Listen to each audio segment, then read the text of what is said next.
Jadi malam kok. Ya, Minggu. Ya udah lanjut. Ya. Orang berhitung matematikanya ntar dulu. Ya, tetapi coba yang yang dulu Pak Nyoman. Tetap Coba hitung dulu malamnya. Ya, lanjutannya kan setelah minggu pagi, di sini ayatnya 1 Petrus 3 ayat 19, tetapi yang telah dibangkitkan menurut roh, di dalam roh itu juga ia pergi memberitakan Injil kepada roh-roh yang di dalam penjara. Itu adalah roh-roh orang mati yang ada di perut bumi, dibangkitkan menurut dia dari satu malam terpenjara di bumi oleh iblis. Ya, kalau Bapak memahami kalau ini dia yang sebagai sebuah pernyataan yang benar melalui catatan ini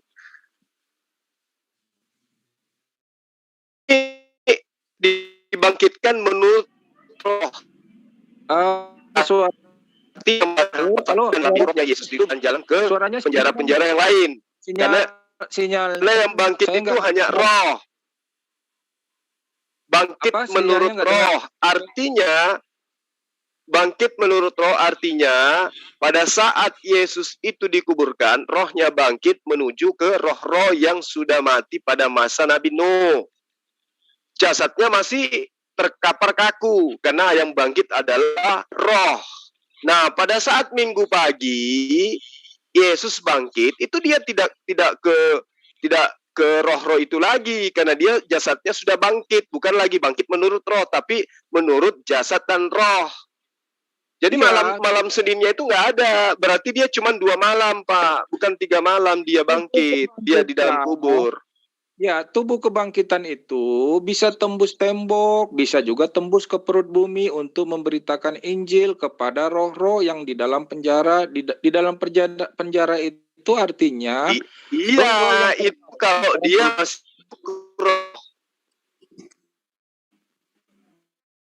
masih berbentuk.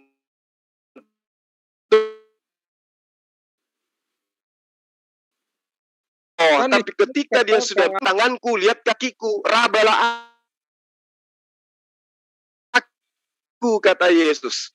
Artinya sudah memperlihat jasadnya ada gitu loh. Jadi yang dikatakan bangkit menurut rohnya saja.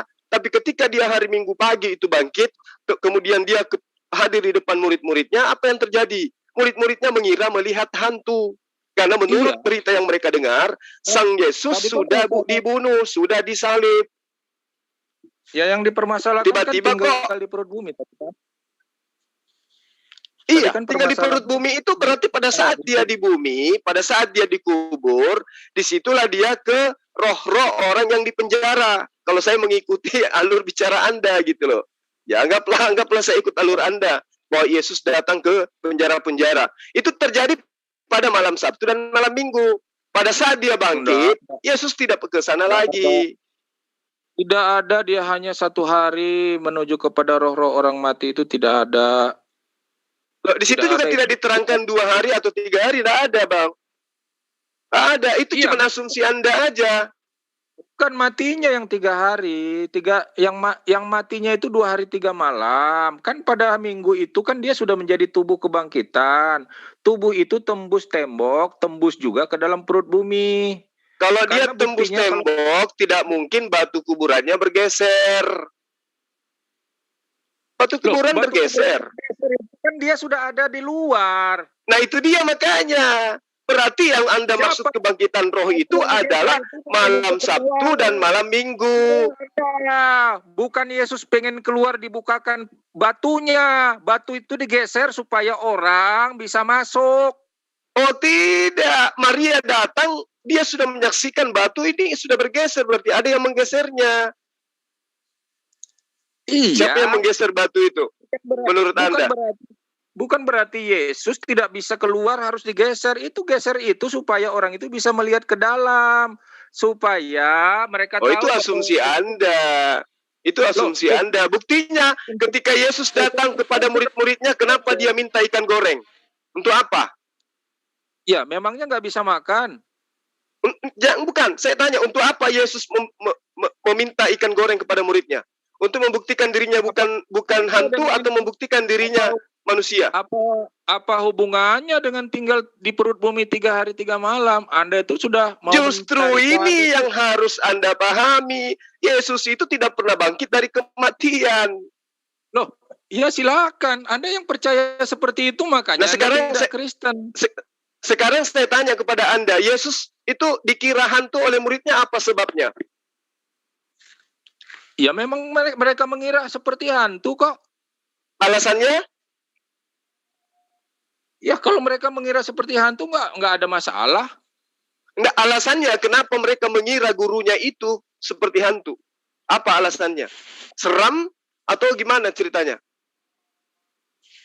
Karena mereka mengira Yesus itu kan sudah mati. Mereka kan mengira Yesus berarti Yesus tidak pernah mengajarkan kalau dirinya akan bangkit dari kematian. Ayo. Mengajarkan. Kalau mengajarkan kenapa mereka mengira gurunya seperti hantu? Makanya murid-murid itu perlu diajar karena nggak ingat. Lukas 24 ayat 36, coba dimunculkan dulu biar sahabat kita ini tahu. Anda menanyakan mengapa mereka mengira seperti hantu, hubungannya apa, masalahnya apa? Ya memang begitulah mereka menduga hantu. Sekarang saya tanya sama Anda, kenapa sang murid yang setiap hari bersama dengan dia mengira Yesus itu hantu, sementara Anda yang hidup 2000 tahun kemudian mengira dia Tuhan? Coba pakai logika yang sehat dulu dong. Orang yang setiap hari bersama dengan Yesus, dikejar-kejar oleh tentara Romawi bersama dengan Yesus, makan tidur bersama Yesus, mereka melihat Yesus seakan-akan melihat hantu. Mereka ketakutan. Anda yang 2000 tahun kemudian justru mengira dia Tuhan. Anda dapat ilmu dari mana? Loh, orang yang hidup sama Yesus mengira dia hantu. Yang valid Anda atau orang-orang yang hidup? Memangnya setelah Yesus naik ke surga, Tidak ada tuh Yesus naik ke surga. Yang benar itu Yesus diangkat ke langit. Semua Lukas 24 ayat 36, tolong dong teman-teman dimunculkan. Mereka melihat hantu, iman mereka belum ayat 36. Masuk ke surga, naik ke surga. Setelah Yesus naik ke surga, barulah mereka berani mati memberitakan Injil. Semua rasul mati. Coba Anda lihat di situ ayat 36, Yesus tiba-tiba muncul, lalu kemudian berkata, damai sejahtera untuk kalian semua. Shalom alaihim. Di ayat 37, mereka terkejut dan takut, menyangka bahwa mereka melihat hantu. Coba. Kenapa mereka terkejut dan kenapa mereka mengira melihat hantu? Ada apa? Coba Anda jawab saya dulu. Mereka melihat hantu seperti melihat hantu. Karena memang begitu. Karena ya mereka yang merasakan seperti melihat hantu karena Yesus kan mati. Lalu kok bisa ada? Biasanya kan orang mati itu kan jadi roh, arwah. Terima kasih atas jawaban Anda. Berarti sebelum Yesus mati, Yesus tidak pernah mengajarkan kalau dirinya akan bangkit. Karena itulah muridnya terkejut, kaget, ketakutan, mengira melihat hantu. Andai saja Yesus telah mengajarkan, murid-muridku ingat ya, 3 hari setelah saya mati, saya akan bangkit. Maka ketika dia melihat Yesus pada hari ketiga, mereka akan berlarian memeluk Yesus. Hore, Tuhan kita sudah bangkit. Saya memualafkan orang baru-baru ini, minggu kemarin hari Jumat. Saya datang ke kota di Antang. Orang-orang menyambut Zulkifli. Mereka berseru-seru, mereka gembira ria. Begitu saya datang, padahal saya ini manusia biasa, lawang murid yang tiap hari bersama dengan gurunya. Begitu mati, dia datang, tidak ada yang nunggu kehadirannya. Tidak ada yang mengeluh-elukan dia datang. Malah ketika dia nongol dianggap hantu. Jadi ada sesuatu yang disembunyikan di sini yang kemudian dimunculkan begitu wow. Seakan-akan Yesus itu sudah mengajarkan, aku akan mati dan bangkit pada hari ketiga. Tapi ternyata murid-muridnya pun tidak ada satu orang pun yang menunggu detik-detik bangkitnya sang guru dari kematian. Berarti yang mengheboh ini Kristen sendiri. Belakangan pada abad ketiga barulah mengheboh. Meniru ajaran animisme yang dianut oleh Romawi dan Yunani. Murid Yesus tidak ada yang menunggu Yesus bangkit. Malah dia mengira melihat hantu. Coba Anda baca ayat selanjutnya. Mengapa kamu terkejut? Dan apa sebabnya timbul keraguan-raguan di dalam hatimu? Lihatlah tanganku, lihatlah kakiku. Aku sendirilah ini, akulah Yesus. Ya, aku bukan hantu. Kalau dia sudah mengajarkan ke muridnya, aku akan bangkit. Akulah Yesus yang telah mengajarkan kepadamu bahwa aku akan bangkit. Lalu kemudian pasti murid-muridnya itu akan menyembahnya. Ke-11, ke-12 muridnya akan menyembahnya. Dan murid-muridnya ini punya keturunan menyembah kepada Yesus. Keturunannya menyembah lagi kepada Yesus. Keturunannya. Sampai hari ini Yerusalem akan dipenuhi orang-orang yang menyembah Yesus. Karena mereka menyaksikan Yesus pada masa pertama bangkit dari kematian. Faktanya, penyembahan terhadap Yesus hanya dipelopori oleh Romawi dan Yunani. Eropa yang notabene-nya sebelum ada Kristen, mereka sudah terlebih dahulu menyembah sosok yang dikatakan dewa menjelma menjadi manusia. Ayo, Yerusalem sampai hari ini ketika ditanyai siapa Yesus, mereka nggak kenal. Sementara Rasulullah Muhammad SAW bukan Tuhan yang datang dalam rupa manusia, dia hanya anak yatim, mengajarkan tentang la ilaha illallah sejazirah Arab sejak zamannya dia lahir, dia mati, sampai hari ini tetap mengimani dia. Lah Yerusalem, Nazaret, konon katanya di situ ada Tuhan yang datang menjelma menjadi manusia, mati, bangkit. Mana keturunan yang menuhankan Yesus pertama kali turun-temurun, mana? Anda menerima Yesus sebagai Tuhan, ajarannya bukan dari Yerusalem, dari Eropa, Belanda, Portugis yang datang mengajarkan Anda. Kenapa bukan Yahudi yang datang mengajarkan Anda menyembah kepada Yesus, sementara moyang mereka lah yang lebih dulu menyembah kepada Yesus? Itu bukti. Makanya Anda kewalahan ketika ditanyai tadi kitab Anda Matius 12 ayat 40. 3 hari 3 malam, semua error. Begitu masuk ke dalam Lukas 24 juga error. Karena memang cerita ini hebohnya hanya ada di Kristen. Meniru ajaran-ajaran pagan sebelumnya. Dewa datang dalam rupa manusia. Theos memiliki 7 roh. Dan itulah ke-7 roh Theos yang diutus ke bumi berupa binatang bertanduk 7 dan bermata 7. Jadi kesimpulan saya pada saudara saya, tolong Anda mengkaji iman Anda. Betulkah seperti itu yang diajarkan oleh Yesus? Demikian. Betul. Itu betul semua yang diajarkan Yesus itu. Oke, silakan. Tidak ada paksaan, itu adalah iman Anda. Yang mana faktanya tidak satu pun manusia yang menunggu detik-detik bangkitnya Tuhan dari kematian. Bayangkan. Yohanes pada saat itu malah dia asik mencari ikan. Kalau memang Yesus itu Tuhan, mengajarkan kepada muridnya untuk bangkit pada hari ketiga, maka muridnya tidak akan pernah takut. Bahkan Petrus, dia katakan, aku tidak mengenal dia. Dia ingkari gurunya.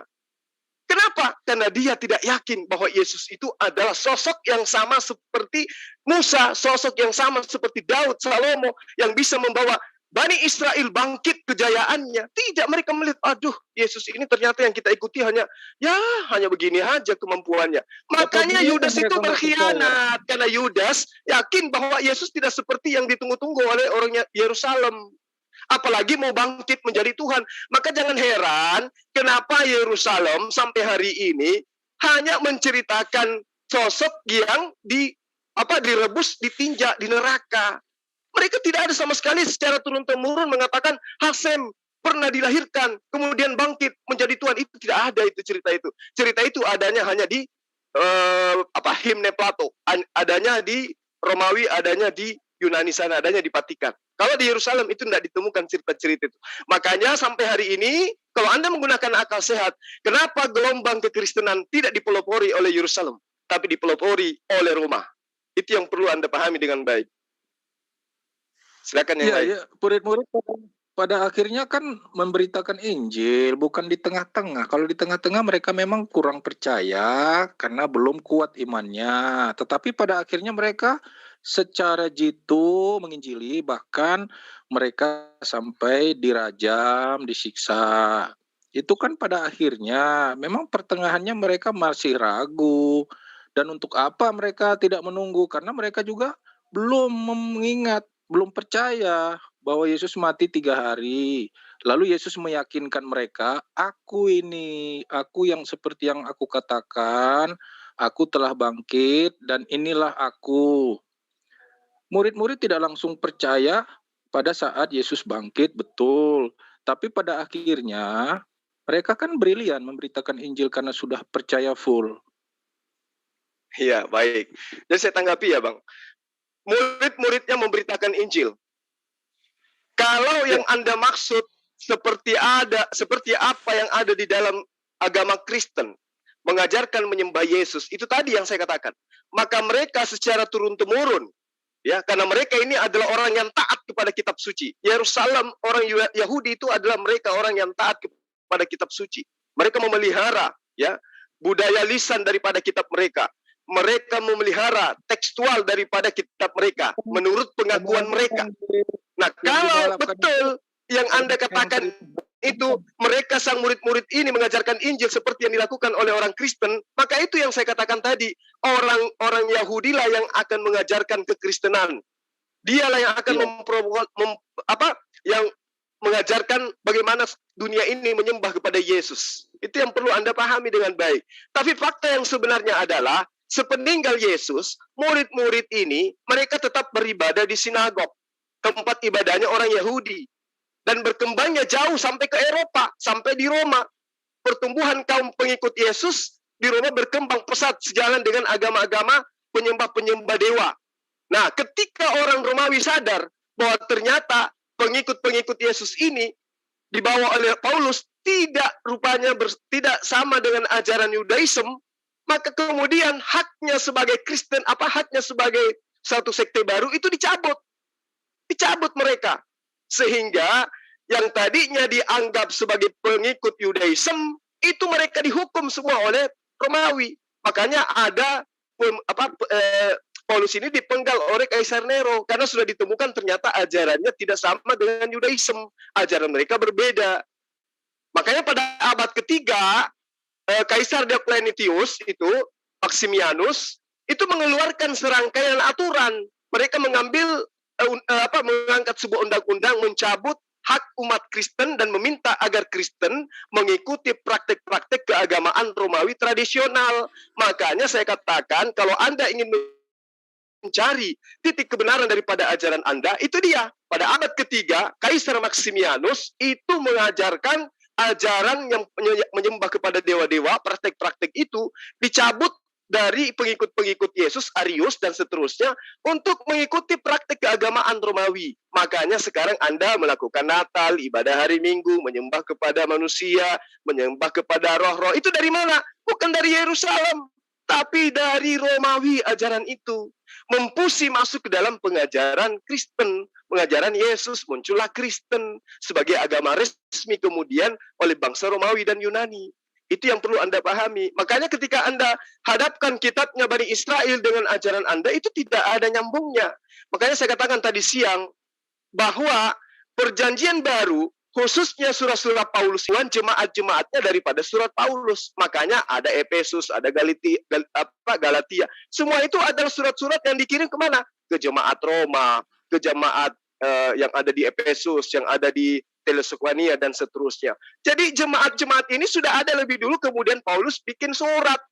Lebih duluan ada jemaat Kristen daripada suratnya Paulus. Nah, ini pertanyaan besar. Kenapa bisa seperti ini? Artinya, ajaran-ajaran kemudian membatalkan hukum Taurat seperti Galatia, itu tidak bersumber kepada Yesus. Makanya Anda bingung tadi ketika ditanyai 3 hari 3 malam, tanda Yunus kok tidak sinkron. Kemudian kok tidak ada murid-murid Yesus yang menunggu bangkitnya Yesus. Begitu kawan. Oke, silakan yang lain.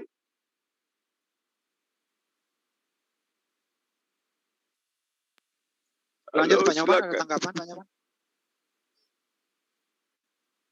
Mana Pak Nyoman, masih ada? Ya, betul.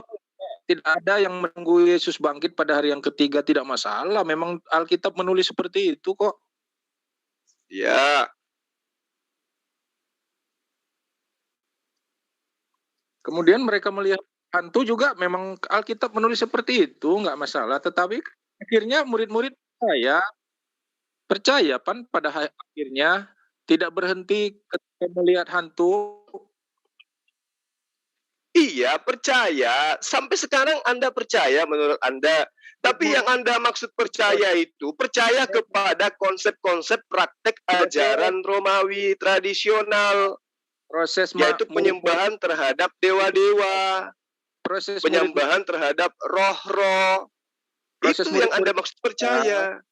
Ya, proses murid-murid percaya tidak instan langsung. Ketika Yesus bangkit langsung percaya. Tetapi militan itu terjadi setelah Yesus naik ke surga. Nah, masalah naik ke surga, saya percaya dia naik ke surga karena dia yang ngomong, Yesus yang ngomong. Nah, itu sama, kawan. Itu ajaran Romawi tentang Plato naik terangkat ke surga. Itu sama, tapi ajaran yang kemudian Yesus ajarkan kepada murid-muridnya itu tidak ada. Coba Anda lihat di dalam kitab Yohanes 17 ayat 8. Segala firman, artinya segala ajaran. Yesus telah sampaikan kepada murid-muridnya. Tidak ada lagi. Ya, dia Yesus mengatakan segala firman yang engkau berikan kepada aku telah aku sampaikan kepada mereka. Siapa mereka ini? Ke-12 muridnya. Jadi kalau Anda mengatakan setelah naik ke surga mereka baru percaya, itu adalah asumsi Anda saja. Ya, buktinya karena di dalam Matius 10 ayat 5 ayat 6 Yesus berpesan kepada ke-12 muridnya, jangan kamu keluar ke bangsa lain, apalagi ke bangsa Samaria, tapi datanglah kepada suku-suku dari Bani Israel. Itu perintah Yesus. Jadi kalau ada kemudian ajaran yang mengajarkan menyembah kepada Yesus, itu ajaran dari mana? Aku datang bukan untuk kepada umat di luar Israel. Yesus datang kepada orang Israel. Orang Israel lah yang memberitakan Injil ke seluruh dunia. Pergilah ke seluruh dunia, beritakan Injil sebelum dia naik ke surga. Oke. Injil mana yang harus diberitakan menurut Yesus? Ya, Anggaplah ayat sisipan ini benar. Injil mana yang Yesus perintahkan untuk diajarkan?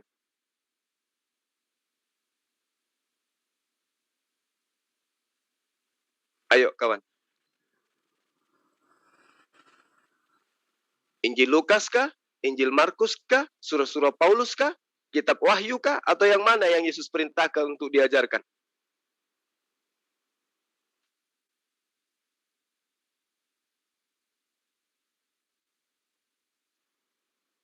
Kok sepi? Kayak kuburan. Saya jadi merinding ini. Woi, bersuara dong yang lain. Jadi gimana nih? Saya Setuju sama saya enggak, Pak? 2 hari 1 malam. Setuju enggak? Halo? Ya, tadi ada pergi menginjil ke bumi. Ya udahlah gini, biarkan aja daripada kita ini apa ya. Biarkan Pak Nyoman ini berpikir dan merenung gitu aja. Begini ya. Semakin banyak yang kita informasikan, semakin bingung beliau nih. Malam, ya matinya terus bukan sama dengan tinggal di perut bumi. Kembali lagi ke situ. Kita Jadi sudah melangkah ke Jakarta, kamu masih utak-utak di Bekasi. Ya apa? Saya percaya yang dikatakan yang tadi itu bahwa memang betul 2 hari 3 malam, 3 hari 2 malam. Terus masalahnya apa lagi?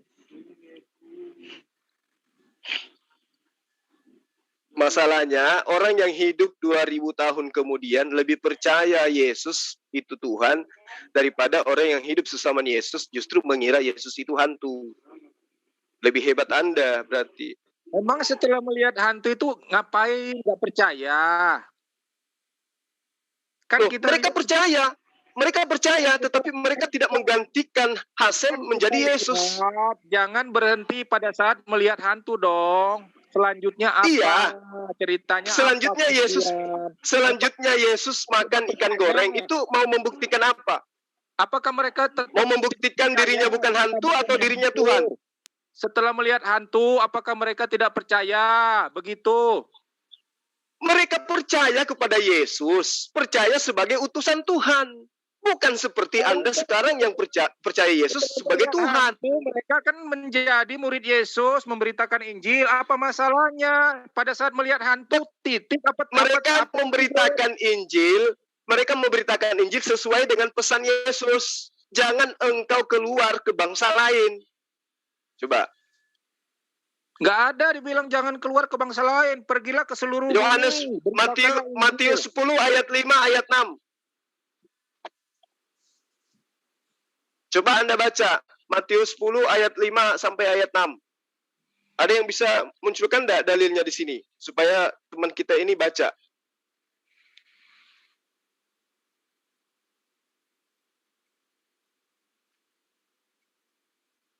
Matius 10 ayat 5 ayat 6.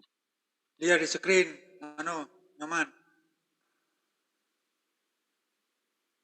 Janganlah ke-12 murid itu diutus oleh Yesus dan ia berpesan kepada mereka, janganlah kamu menyimpang ke jalan bangsa lain atau masuk ke dalam kota orang Samaria, melainkan pergilah kepada domba-domba yang hilang dari umat Israel.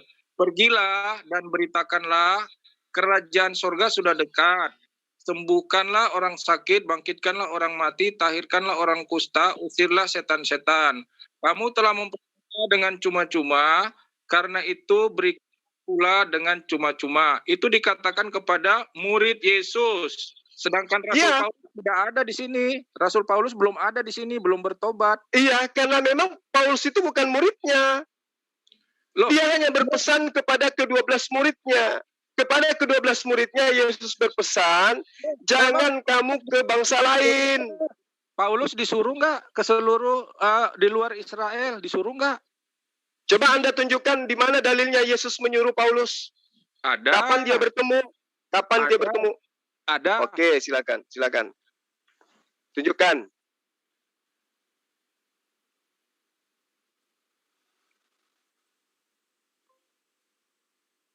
Sebutkan aja ayatnya biar kita bantu. Bilang aja Bang, nanti saya yang nampilkan.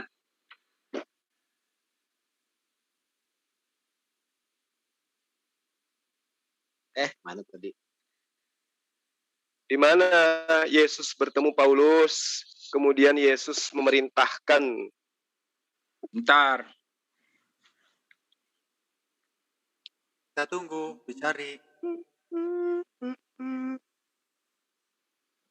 Yang masih belum ngopi silakan diambil sendiri di pojokan. Indomie. Yang bikin Indomie silakan itu godok sendiri di pojokan atas itu ada Indomie. Telurnya ada di bawah ya. Pisang gorengnya ada Bang Jol? Nggak ada. Pisang gorengnya masih saya pesan ini. Sabar tunggu. Jadi gimana nih? Setuju nggak sama aku? Setuju nggak sama saya? Setuju apa? 7 hari 1 malam. Oh, yang tadi katanya nggak boleh membahas yang itu lagi. Sueb udah. Kita tunggu lah. Saya tadi apa itu pertanyaan tadi Bang Juma tadi apa itu? Apa tadi aku lupa nanya apa tadi. Perintah Yesus kepada Paulus. Yesus kepada Paulus. Pernah nggak? Itu ada nggak? Coba katanya tadi ada. Ada. Iya, di mana? Nyuruh Paulus suruh ngomong bahkan ke seluruh dunia gitu ya. Coba tunjukkan di mana? Di Markus, Paulus, Petrus, Yohanes, Yeskial, atau Undang-Undang Dasar? Kardiman. Stop.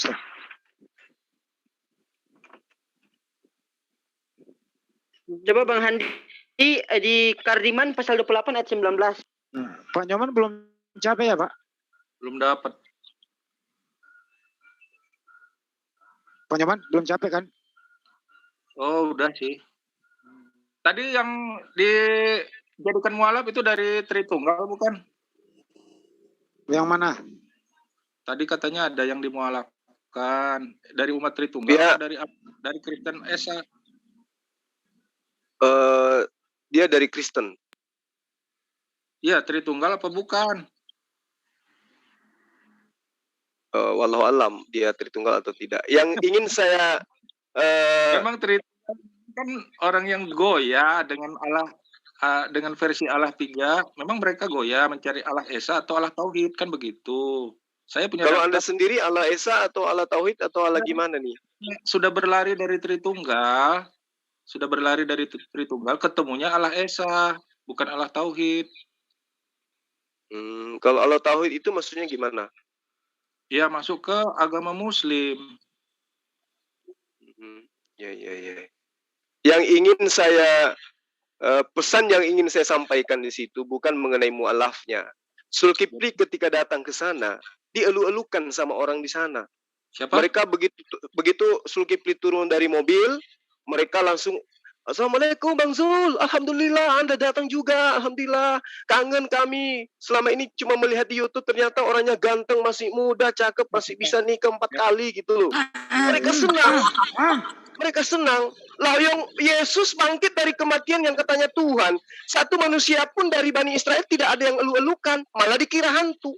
Hebat saya dong daripada Yesus. Itu maksudnya. Ya, memang belum ada peristiwa yang aneh seperti itu sebelumnya. Makanya mereka itu ragu itu orang apa hantu. Kan nggak bisa dengan alasan itu, itu apa nggak aneh. Yesus itu membangkitkan orang mati loh. Ya. Membuat orang lumpuh berjalan. Dia berjalan di atas air. Satu roti bisa memberi makan 5.000 orang. Itu sudah luar biasa. Masa nggak ditunggu-tunggu gimana sih? Sementara Zulkifli kerjanya cuma tukang becak setiap hari, kok dia lulukan. Pakai rasional, pakai rasio. Sekarang sudah naik jabatan, bukan menarik becak, tapi supir PT-PT itu. Oh iya, kok tahu? Pak Nyoman, yang dimualafkan Bang Juma itu di Makassar, orang yang pulih dari cedera batin. Betul. Yang dimualafkan. Ya tahu lah, orang gue Tatang Sutarman. Oh iya, lupa saya. Tadi saya capek nih nungguin mau saya kirim ayat mana ini, weh? Ayatnya. Surah Yasin. Gini, Mbak Iman, coba dibuka di Google apa yang tadi perintah dari Yesus ke bukan sini, di Google. Waduh, jadi kita Google dong kalau gitu. Nah, ya di situ ayatnya. Ini suaranya siapa sih yang betina ini? Saya Bang. Mbak Rifa yang cantik. Ternyata kirain tadi domba, ternyata adinda saya rupanya. Iya, ada ayatnya ini. Ayatnya. Bantuin dong. Ayat tentang Paulus saya kasih ya. Saya nggak bisa share screen. Saya mau ngasih ayatnya buat Bapak itu. Berapa nih? Iya. Nggak bisa share screen tapi cannot share screen katanya nggak bisa, Bang. Oke, saya nggak bisa. Satu dulu. Ada yang double share screen. Udah bisa nih. Siap ini ya. Ini kalau Paulus itu tunggu bentar. Saya kasih dulu ayatnya. Nah, ini. Ini maksudnya Bapak itu ya, nih. Mana? Itu ayat berapa? 10 apa 11? Ayat Kisah Para Rasul ayat 16. Paulus bermimpi terus memutuskan sendiri untuk pergi keluar kota gitu ya. Apa itu, Pak Nyoman?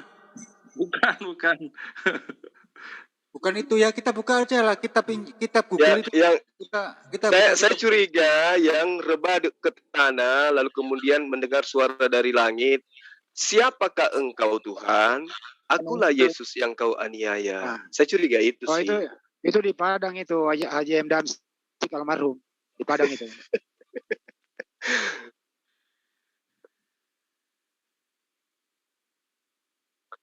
Ada yang bisa bahasa Ibrani nggak di sini? Bang Sueb Ibrani itu Sueb itu yang paham. Samuel. Bang Sueb, bacakan ini dong, Ulangan 13 ayat 3. Dalam bahasa Ibrani senang kali saya dengar suaranya. Apa? Ayat ini. Bang Sueb.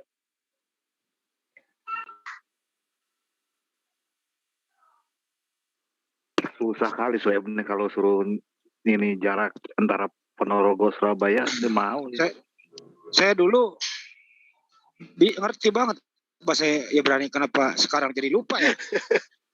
Lama-lama saya nyanyikan lagunya Rindiani di sini. Rindiani. Habis kesambar petir jadi lupa. Bang Suaibnya mana dong? Ulangan 13 ayat 3. Enggak ada di daftar, Ilis. Oh, dia udah keluar. Ya udah kalau gitu Bang Handi pakai bahasa Bugis deh. Ulangan 13 ayat 3 dibacakan. Aduh. Gimana ceritanya? Masih ada itu. Pak Nyoman masih ada kok. Masih ada tuh Nyoman. Belum keluar. Masih mungkin masih mencari ayatnya. Jadi Pak Nyoman, sedikit lagi saya tambahkan Pak Nyoman. Jadi yang Anda maksud Yesus mengutus Paulus itu adalah pengakuan Paulus sendiri. Sementara Yesus kan, loh kapan ketemunya Yesus dengan Paulus, Bang? Emang pernah? Pertama kalinya ketika jalan lurus ke Damsik itu. itu menurut Yesus atau menurut Paulus dan kawan-kawan? Itu pengalaman Paulus. Ketika dia berarti Paulus sendiri yang ngaku kan, bukan Yesus. Ada teman-temannya kan yang menyaksikan. Nah itu dia. Kan Yesus sudah mengatakan waspadalah terhadap nabi-nabi akan ada datang di tengah-tengah kamu, tapi dia bukan sungguh-sungguh dari kita. Masa abang lupa ayat itu? Ya itu konteksnya lain lagi. Ini dia nggak bisa bang.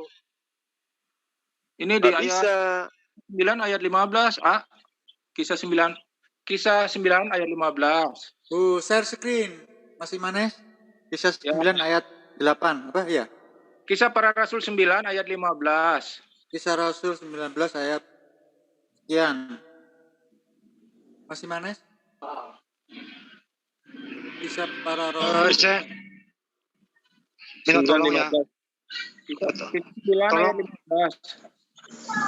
Tolong Pak Nyoman jangan terlalu dibikin pusing. Susah loh nyari teman kayak Pak Nyoman. Kisah Rasul 9:15. Iya, ya enggak apa-apa. Kisah 9 ayat 15. 9. Kita pasal 9. Ya, kisah 9. Kisah 9 ayat 15. Ayat 15 sudah itu. Ya, udah. Tetapi firman Tuhan kepadanya, pergilah sebab orang ini adalah alat pilihan bagiku untuk memberitakan namaku kepada bangsa-bangsa lain selain raja-raja dan orang-orang Israel. Oh, itu Tuhan berfirman. Bangsa lain hanya diperintahkan. Tapi itu kan bukan ditujukan kepada Paulus itu. Assalamualaikum warahmatullahi wabarakatuh. Saya urung sebentar. Allah berbicara kepada Ananias. Ananias ini disuruh untuk menyembuhkan Paulus yang buta. Paulus kan buta nih. Dikasih tahu ke Ananias. Sedangkan Ananias tidak percaya. Kok Paulus harus ditolong? Karena dia kan pembunuh umat Kristen. Bagaimana? Mohon gimana Bang? Tolong yang tadi yang diminta oleh siapa itu? Oleh kita, yaitu masalah penyebaran agama Kristen ke dunia. Itu tolong dibuka di Matius 28 ayat 19. Ayat 18 sampai 20 itu loh, di ayat 19. Udah dibahas tadi udah. Ya, itu dalilnya sebenarnya hanya sampai ayat 15 Bang. Itu hanya ayat sisipan itu. Ya. Oke, siap-siap. Tapi kalau kita konsen bahas itu nyakitin kali nanti. Oh gitu, oke. Kalau gitu aku lihat saja lah. Menyampaikan itu aja. Ya, sayangnya Paulus diperintahkan ini untuk kepada bangsa-bangsa lain. Jadi dari Paulus lah sumbernya kita itu percaya. Ya, artinya ini kan bukan pernyataan Yesus, Bang. Ini kisah para rasul itu. Ini di mana Yesus mengatakan? Ya, Yesus ngomong kepada Ananias. Ananias ini siapa? Rasul. Salah satu murid yang bisa mendengar suara Roh Kudus. Murid di mana? Siapa muridnya siapa ini Ananias? Di ayat 13 coba, ayat 13. Jawab Ananias, Tuhan. Itu kan manggil Tuhan. Dari banyak orang telah kudengar tentang orang itu, Paulus. Betapa banyaknya kejahatan yang dilakukan Paulus terhadap Ini orang. Ananias ini nabi. Ananias salah satu orang murid yang pada zaman itu juga. Oke, sekarang saya tanya, saya uji Anda. Kisah Para Rasul ini tulisan siapa? Tulisan Paulus. Bukan. Kisah Para Rasul. Lukas. Kisah Para Lukas. Rasul. Kisah Para Rasul ditulis oleh Lukas. Lukas, oke. Duluan mana ditulis Kisah Para Rasul atau kitab Lukas? Duluan kitab Lukas. Oke. Coba Anda bacakan ayat 1 sampai ayat 3. Tepolius yang mulia, banyak orang yang menuliskan. Terus? Saya tidak hafal betul. Jadi dia mengatakan bahwa di ayat itu dia menyusun pemberitaan tentang berita-berita berdasarkan atas penyelidikan. Berarti Lukas menuliskan bukan atas dasar pewahyuan. Lukas 1 ayat 1 sampai 4. Ya, kalau orang tidak percaya bahwa itu adalah pewahyuan. Berapa, Bang? Loh, ini pernyataan Lukas lu sendiri loh, Bang, bukan pernyataan saya loh. Pasal 1 berapa, Bang? Lukas 1 ayat 1 sampai ayat 4. Teopilus yang mulia, banyak orang yang telah berusaha menyusun suatu berita tentang peristiwa-peristiwa yang terjadi di antara kita, seperti yang disampaikan kepada kita oleh mereka yang dari semula sebagai saksi mata dan pelayan firman. Karena itu, setelah aku menyelidiki, berarti Lukas menyelidiki kan? Bukan atas pewahyuan, bukan atas ilham, bukan atas bimbingan Roh Kudus, tetapi hasil penyelidikan. Setelah aku menyelidiki segala peristiwa itu dan seksama dari asal mula, aku mengambil keputusan untuk membukukannya dengan teratur bagimu. Nah sekarang, kita harus konsen bahwa catatan Lukas ini adalah hasil daripada penyelidikannya dia. Nah sekarang coba buka Kisah Para Rasul 1 ayat 1. Apa yang kemudian Pak Lukas katakan?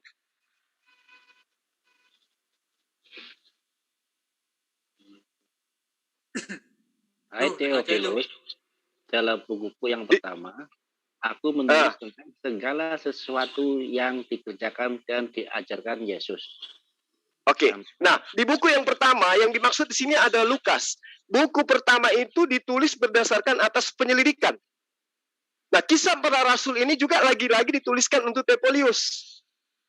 Lagi-lagi ini hasil penyelidikan. Kalau buku pertama sudah nyata hanya berdasarkan atas penyelidikan, bagaimana mungkin kemudian di buku kedua Kisah Para Rasul ini Anda mengatakan itu adalah firman Tuhan, itu adalah pernyataan Yesus. Sementara kitab Lukas sendiri adalah buku yang ditulis berdasarkan atas penyelidikan. Segala yang diilhamkan Roh itu adalah tersusun di dalam seluruh Alkitab ya, ini. Betul. Segala yang diilhamkan dari Roh itu adalah firman dari Tuhan. Betul. Nah, sekarang ini bukan dari Roh. Ini bukan diilhamkan. Ini berasal dari penyelidikan. Kata siapa penyelidikan tidak dituntun oleh Roh? Loh, kalau dia melakukan penyelidikan, kalau dia dipimpin oleh Roh, dia tidak perlu melakukan penyelidikan. Musa mendapat ilham dari Tuhan, mendapatkan wahyu dari Tuhan. Apakah dia melakukan penyelidikan lalu kemudian menulis kitab Torah? Iya, ini kan dituntun oleh Roh. Memangnya penyelidikan nggak bisa dituntun oleh Roh? Nah, itu asumsi Anda. Sekarang saya tanya, Musa menulis kitab Taurat, apakah itu dia melakukan penyelidikan terlebih dahulu? Tidak. Nah, iya, karena memang yang diterimanya itu adalah pewahyuan dari Tuhan. Ini bukan pewahyuan. Emangnya nggak boleh diselidiki?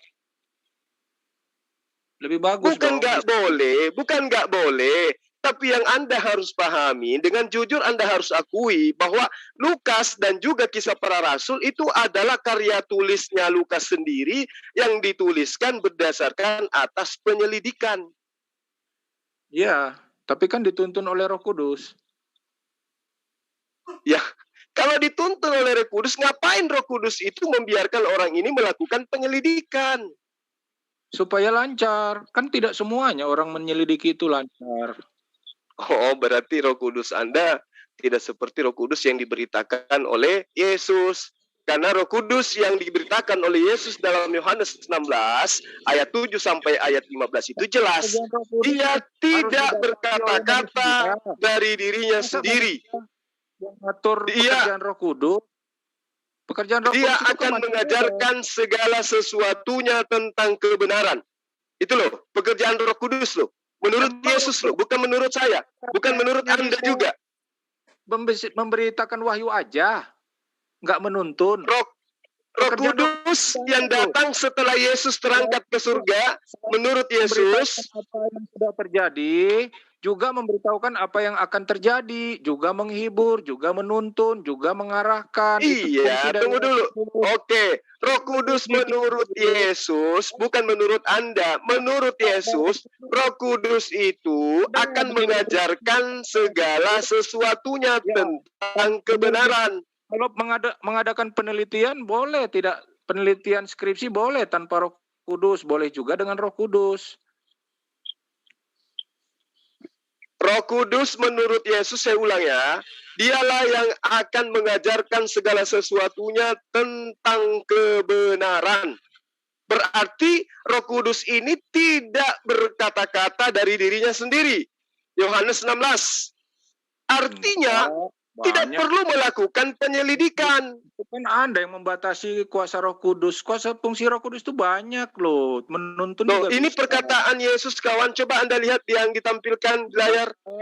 Tetapi apabila ia datang, yaitu Roh kebenaran, ia akan memimpin kamu ke dalam seluruh kebenaran.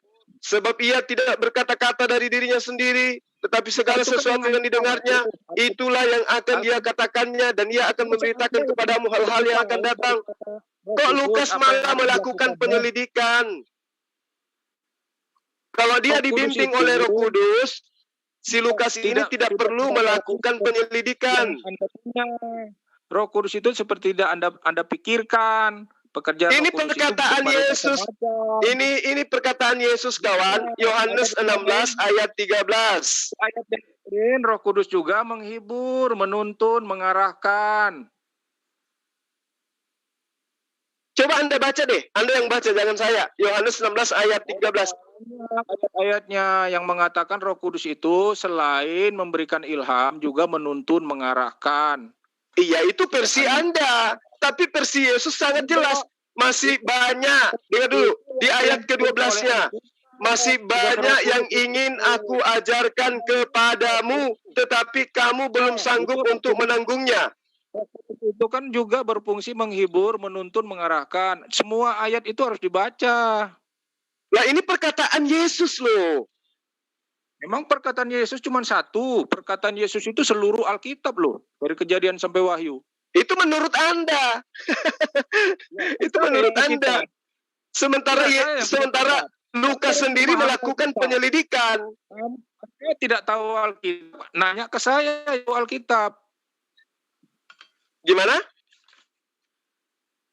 Ya menurut saya baca Alkitab, saya yang tahu, Anda yang tidak tahu Alkitab.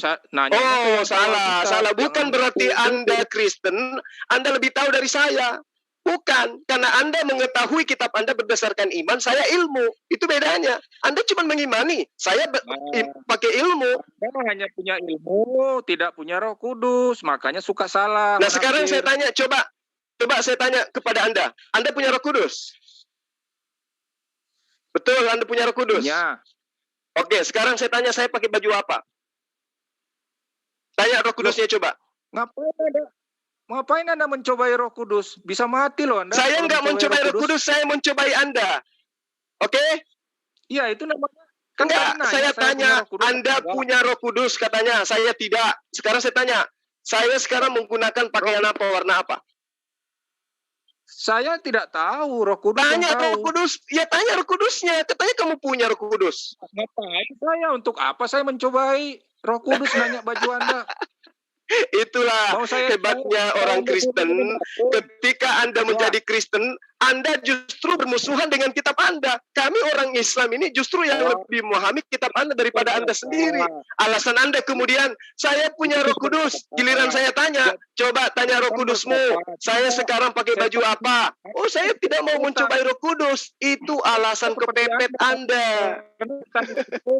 Yesus juga.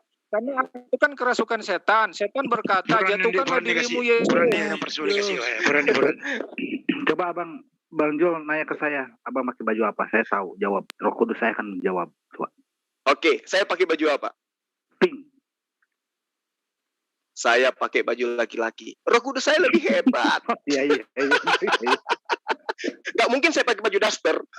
Roh Kudusnya Bang Yoman itu lagi tidur.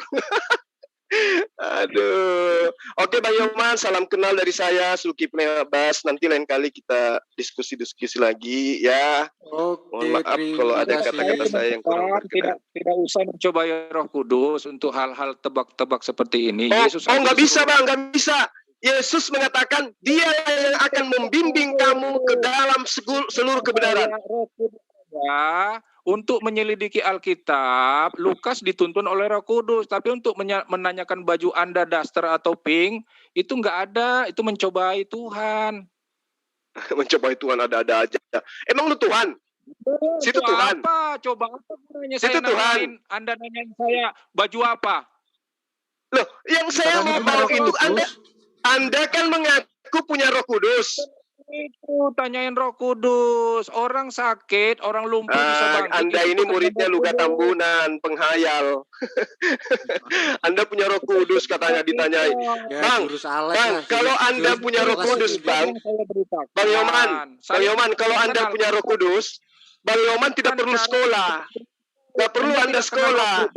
Lalu Anda suruh saya melakukan apa yang Anda mau. Anda kalau punya Roh Kudus, Anda tidak perlu sekolah. Anda akan mengetahui seluruh isi bumi ini sampai di akar-akarnya. Kalau memang betul Anda punya Roh Kudus. Tapi itu cuma di mulut. Itu cuma di mulut. Yesus kalau itu adalah anak Allah, jatuhkanlah dirimu dari hubungan atap ini. Karena ada tertulis. Karena ada tertulis. Karena ada tertulis bahwa Allah akan mengutus malaikat-malaikatnya untuk menatang engkau di tangannya. Apa kata Yesus? Jangan engkau mencobai Tuhan Allahmu. Apa maksudnya? Jangan engkau mencobai tulisan Tuhan, firman Tuhan yang mengatakan itu. Nah sekarang saya tanya. Sekarang saya tanya sama Anda. Untuk membuktikan Anda lebih paham gospel atau saya yang lebih paham. Di dalam Markus 6 ayat 4 itu jangan ada tertulis bahwa jika engkau anak Allah, maka Allah akan mengirim malaikatnya untuk menatang kamu. Itu tertulis di mana? Tertulis di mana itu, Bang? Ada tertulis Allah akan mengirim malaikatnya untuk menatang engkau di tangannya. Itu tertulis di mana? 10 hitungan. 1, 2, 3, 4, 5, 6, 7, 8, 9, 10 bonus 3. 1, 2, 3. Berarti saya lebih paham kitab Anda daripada Anda. Selesai. Silakan yang lain. Mazmur 91, Bang. Mau belajar. Jangan cuma imani aja. Usah mencobai Allah dengan cara menanyakan baju lah. Itu kan nggak sehat. Yang saya cobai itu Anda, bukan Allah. Astagfirullahaladzim. Lu samakan diri lu dengan Allah. Kalau lu gak Nabi, Anda mengaku Allah. Yang saya cobai itu Anda. Saya pakai baju apa sekarang? Loh, kamu jangan mencobai Allah. Situ Allah rupanya. Ya, ada cara aja nanti kalau Anda mau mencobai Roh Kudus. Loh.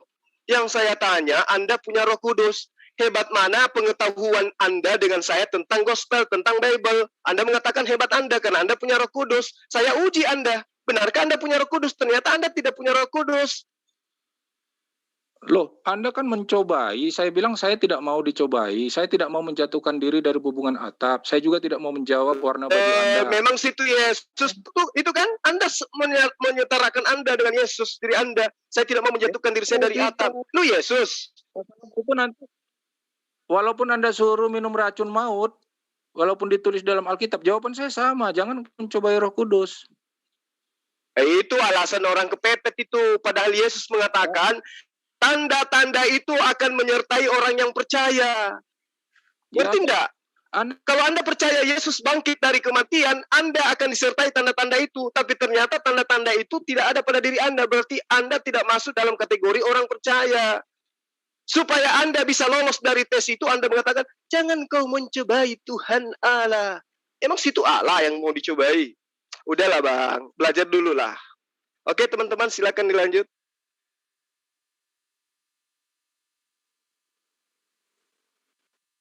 Silakan dilanjut teman-teman. Kita sesinya udah 3 jam ini, 3 jam bulat kayak entut ini. Bang Yoman, minta maaf ya Bang, sorry. Kalau ada kata-kata yang kurang berkenan, ya kayak gitulah saya.